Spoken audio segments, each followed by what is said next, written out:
Unveiling Augustus. 10 Untold Stories from Rome's First Emperor.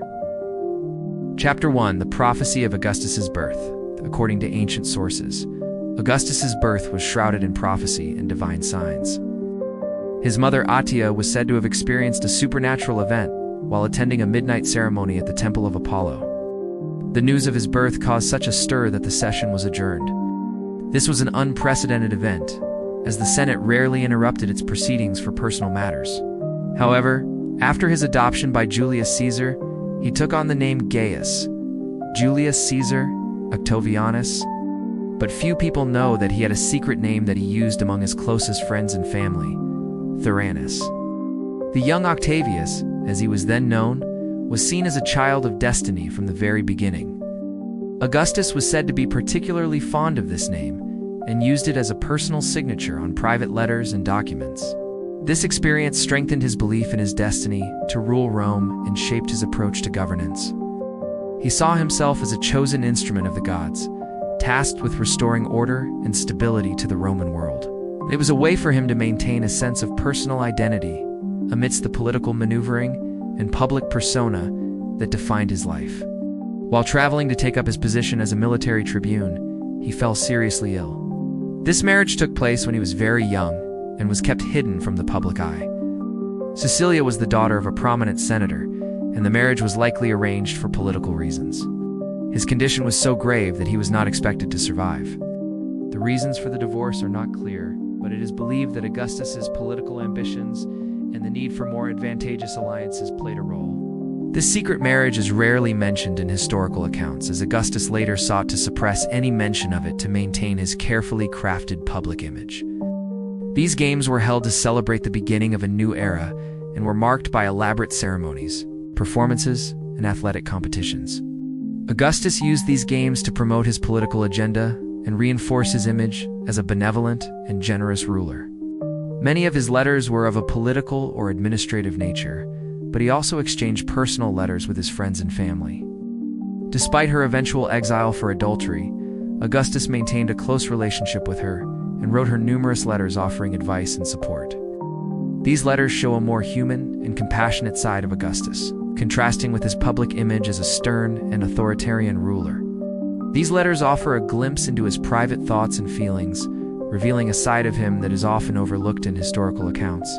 Thrasyllus was said to have accurately predicted many of the key events in Augustus's life, including his rise to power and his eventual deification. Augustus's belief in astrology was so strong that he even issued a decree regulating the practice of astrology in Rome, ensuring that only qualified and licensed practitioners could offer their services.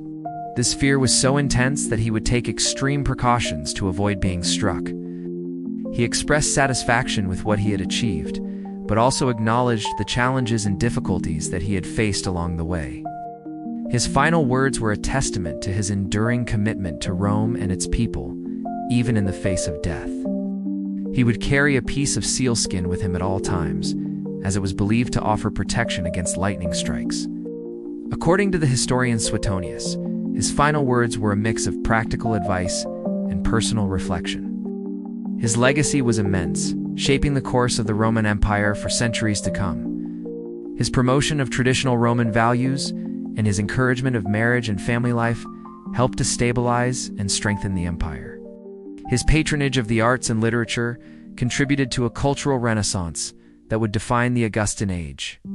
He had transformed Rome from a republic into an empire, establishing a system of government that would endure for generations. What legend should we uncover next? Comment below. Thanks for watching, and see you on the next journey to the past. He reminded those present of the importance of maintaining the unity and stability of the empire, urging them to work together for the common good. During his illness, he had a vivid dream in which he saw himself holding a thunderbolt, symbol of Jupiter, the king of the gods. He employed a team of astrologers and soothsayers to advise him on important decisions and interpret the signs and omens that he encountered in his daily life. This chamber was lined with metal and designed to shield him from the effects of lightning. His fear of lightning was well known among his contemporaries and was seen as a peculiar quirk of his personality. As she fell asleep, a serpent appeared and briefly touched her side, leaving a mark that resembled a tiny snake. This was interpreted as a sign that she would give birth to a child destined for greatness. When Augustus was born on September 23, 63 BC, the Roman Senate was debating an important matter. Chapter 2. Augustus's secret name. He was particularly fond of dice games and would often play them with his friends and family. He was also a great patron of public games and spectacles, using them as a means to gain popular support and distract the masses from political issues. Before he became Augustus, he was known as Gaius Octavius. This name was given to him as a child and was derived from the town of Thurii in southern Italy, where his family had connections. Chapter 3. Augustus's near-death experience in 43 BC. Augustus experienced a near-death experience that would change the course of his life. When he recovered, he interpreted this dream as a sign of divine favor and protection. Chapter 4. Augustus's secret marriage before his well-known marriages to Clodia Pulchra, Scribonia, and Livia Drusilla. Augustus was secretly married to a woman named Cecilia. However, the marriage was short-lived and ended in divorce. Chapter 5. Augustus's fear of lightning. Despite his belief in divine favor and protection, Augustus had a deep-seated fear of lightning. During thunderstorms, he would retreat to a specially constructed underground chamber in his palace. Chapter 6. Augustus's love for games. Augustus was known for his love of games and entertainment.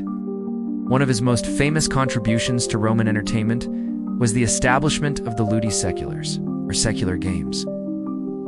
Chapter 7. Augustus's secret correspondence.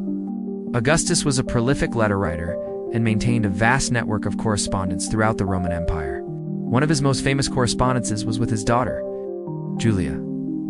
Chapter 8. Augustus's obsession with astrology. Augustus was deeply interested in astrology and believed that the movements of the stars and planets could reveal the future. One of his most trusted advisors was a man named Thrasyllus, a renowned astrologer and philosopher. Chapter 9. Augustus's final words. As Augustus lay on his deathbed in 14 AD, he was surrounded by his family and closest advisors. He also took the opportunity to reflect on his own life and accomplishments. Chapter 10. Augustus's legacy. Augustus's death marked the end of an era and the beginning of a new chapter in Roman history. His building projects, military reforms, and social policies left a lasting impact on Roman society. If these wild Caesar facts sparked your curiosity, hit subscribe and ring the bell for more untold stories from ancient civilizations.